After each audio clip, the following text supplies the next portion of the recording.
I'm Chef Deborah. Today, I'm only staying at home. I didn't go anywhere. I didn't go outside. I feel bored today because I'm only here sleeping in my room and thinking. That's why when I wake up, I said, than doing nothing, I go to the kitchen and try to find something what to make. What ingredients available there in my kitchen. So I try to think something. And today I'm not doing any baking.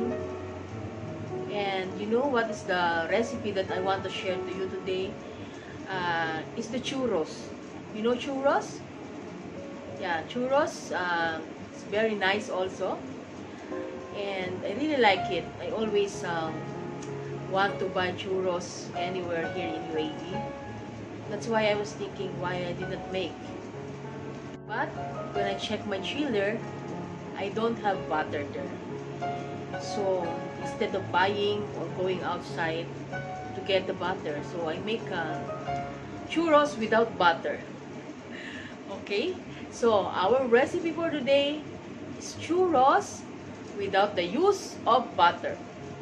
Okay, so let's start now. We are not doing any baking today. We are cooking for today. Okay, so let's go. Let's go to the kitchen now. Okay? For the ingredients, 240 gram of flour, 56 gram of oil, 1 teaspoon of salt, 31 gram of white sugar, 475 ml of water. Prepare the pot in the medium heat. Simmer all together, water, oil, salt, and sugar.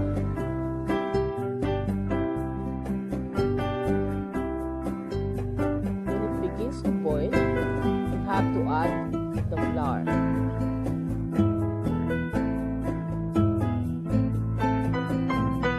Continue mixing until it becomes a dough and the ingredients are incorporated.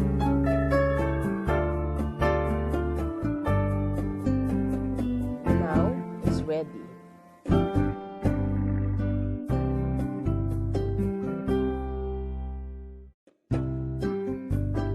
Another pot, put the oil. We will use this oil for frying the churros.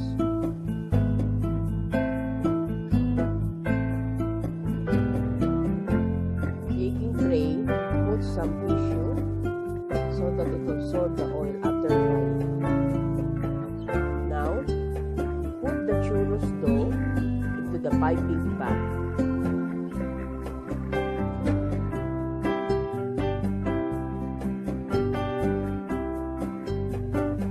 For the garnish, use 1 cup white of sugar and 1 teaspoon of cinnamon sugar. Let's mix all together. Now, let's try to fry a little so that we will see if the oil is already hot and ready to fry.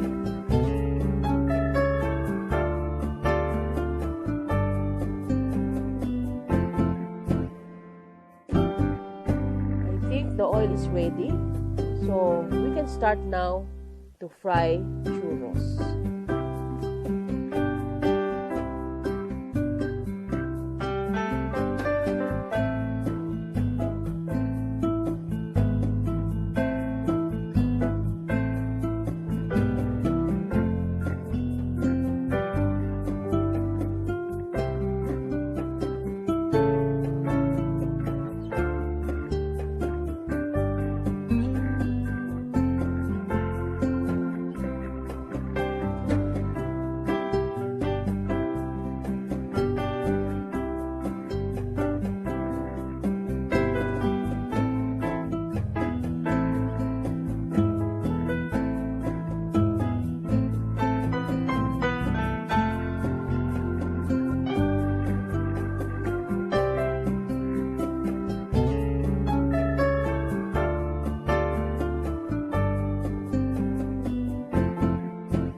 churros is ready.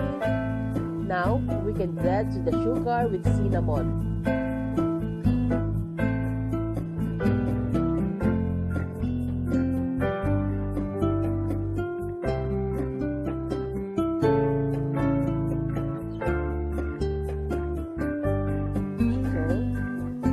Churros without using any butter.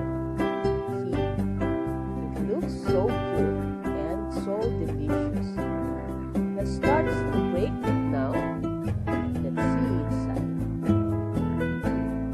See, it's crunchy from the outside and soft inside.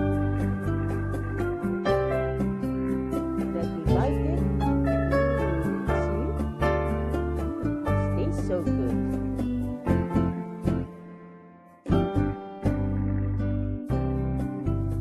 Like and share this video, subscribe to my YouTube channel, and follow me on Instagram and Facebook. I'll share to you a very simple recipe with very simple ingredients. I know you will like it. You know, it's good. Make in your family, even it's not have butter, you know. I didn't use any butter for this, but really it's nice taste also. It's very good taste. Really. Okay?